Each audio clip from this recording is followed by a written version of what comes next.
SpaceShipTwo broke up at 45,000 feet on Friday, October 31st, killing one pilot, injuring another, and scattering debris over a 5-mile stretch of the Mojave Desert. This was a surprise to some today after speculation suggested otherwise. In fact, the speculation prompted Virgin Galactic to put out a press release on it earlier tonight. A major milestone in the race to send tourists into space, one private citizen is about to take a summer trip that's out of this world.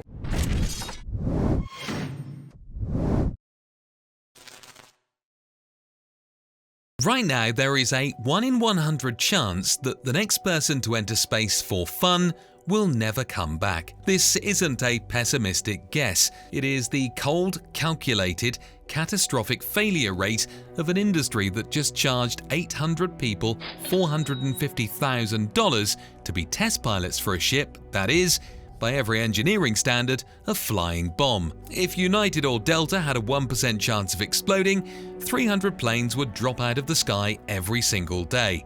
The entire global economy would vanish. But because this is space tourism, we call it an adventure. We call it the overview effect. But I'm going to show you why the overview you're paying for is actually a carefully constructed illusion.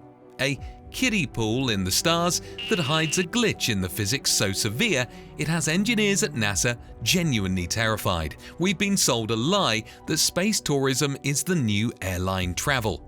It's not. It's a high-stakes, high-altitude scam where the training lasts shorter than a weekend scuba course, and the house always wins.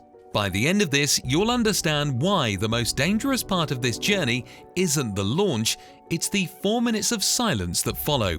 To understand why these ships are pressurized soda cans strapped to an explosion, you have to understand the sheer violence of leaving the ground. You have two choices to get up there, and both are terrifying. First, there's the Bezos method, Blue Origin's New Shepard. It's a giant automated needle. You are strapped to the top of a single-engine rocket that burns liquid hydrogen and oxygen. It is essentially a skyscraper-sized pipe of the most flammable substances known to man. If one valve sticks, if one seal leaks, you don't have a malfunction, you have a vaporization event. Then there's the Branson method, Virgin Galactic. This is where the physics get truly ugly. Instead of a vertical launch, they use a mothership to carry you to 45,000 feet. Then they drop you. Imagine sitting in a dark cabin, feeling the stomach-churning drop of freefall, and then, bang! A hybrid rocket motor ignites behind your spine. This motor is a Frankenstein of engineering. It uses solid rubber-based fuel and liquid nitrous oxide. It's supposed to be safer because you can turn it off. But it creates a vibration so violent it can literally shake the bolts out of the airframe. As you hit Mach 3, the friction of the air against the carbon fiber hull reaches 3,000 degrees. That's hot enough to melt lead. And this is where the 2014 disaster happened. It wasn't a computer error. It was a human one. The ship uses a feathering system. The wings fold up like a shuttlecock to slow it down. It's a brilliant piece of engineering, but it has one fatal flaw. It's operated by a human. In 2014, the co-pilot unlocked it a few seconds too early. The aerodynamic forces at Mach 1.0 were so massive that the ship didn't just break, it was shredded into confetti.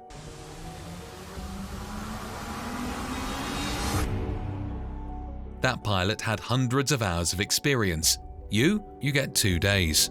Blue Origin's astronaut training is basically a PowerPoint presentation and a few hours in a simulator. They aren't training you to fly, they're training you not to vomit on the billionaire sitting next to you while your blood starts to literally boil from the lack of pressure. But let's say you survived the bomb phase. You've reached the edge of space. This is where the marketing and the math part ways. This is the suborbital scam. When you hear space tourism, you probably think of the International Space Station, seeing 16 sunrises a day, floating in the dark for weeks. But that's not what $450,000 buys you. For that price, you aren't going into space, you're visiting the kiddie pool.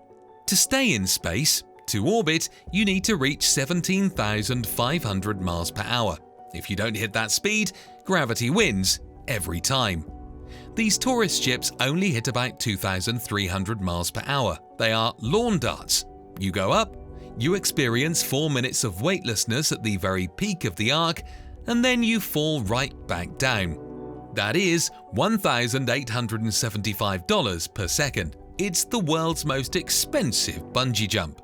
To actually reach orbit, to see the stars without immediately plummeting back to Earth, the price tag doesn't just double, it jumps from $450,000 to $55 million with SpaceX. The gap between suborbital and orbital isn't a small step, it's a total economic war. The industry is selling a pioneer experience, but in reality, they are selling a 4-minute Instagram reel for the 0.1%. But there's a cost they aren't putting in the brochure, a cost that the rest of us, the 99.9%, will have to pay for in the air we breathe. This is the part the billionaires hate. We focus on the CO2 of cars, but we ignore the black carbon of rockets. When a 747 flies, it dumps its exhaust in the troposphere. Rain and wind wash it away, but a rocket dumps its soot directly into the stratosphere. There is no rain in the stratosphere. There is no weather. The soot stays there. It lingers for years, forming a giant black umbrella around the planet. This soot absorbs sunlight, heating the upper atmosphere and triggering chemical reactions that eat the ozone layer. Right now, it's not a problem because we only launch a few dozen rockets a year, but the business model for Virgin and Blue Origin requires 1,000 flights a year. At that volume, we aren't exploring the stars, we are effectively smoking our own protective shield. We are trading the ozone layer, the only thing keeping the sun from frying the planet, so a few tech heirs can experience 4 minutes of silence. Is the overview effect worth the irony of destroying the very fragility you went up there to appreciate? Why do we do it? Why are we allowing this? Because of the barnstorming paradox. In the 1920s, flight was a mess. It was elitist, it was dangerous, and people died almost every day. If we had stopped then because it was unsafe or elitist, we would never have the global connectivity we have today. We are beta testing the cosmos. The billionaires are the crash test dummies for the rest of our species. Their vanity is unintentionally funding the R&D for the engines, the life support systems, and the reusability tech that might one day save us. We aren't ready for space tourism. Economically, it's a scam. Environmentally, it's a disaster. And physically, it's a 1 in 100 gamble. But history doesn't wait for ready. We do things because they are hard, because they are terrifying, and because there is a small, irrational part of us that would rather die in the stars than live in total safety on the ground. Here is the real math. If I gave you a ticket today, totally free, would you take it? Most people say yes, but now look at that 1 in 100 number again. 1%. If you were in a room with 99 other people and someone told you that one of you wouldn't be leaving alive, would you still strap in? Tell me your death risk threshold in the comments. How safe does it have to be for you to trust the billionaires? Because the era of space tourism isn't coming, it's already here. And the math doesn't care about your bank account.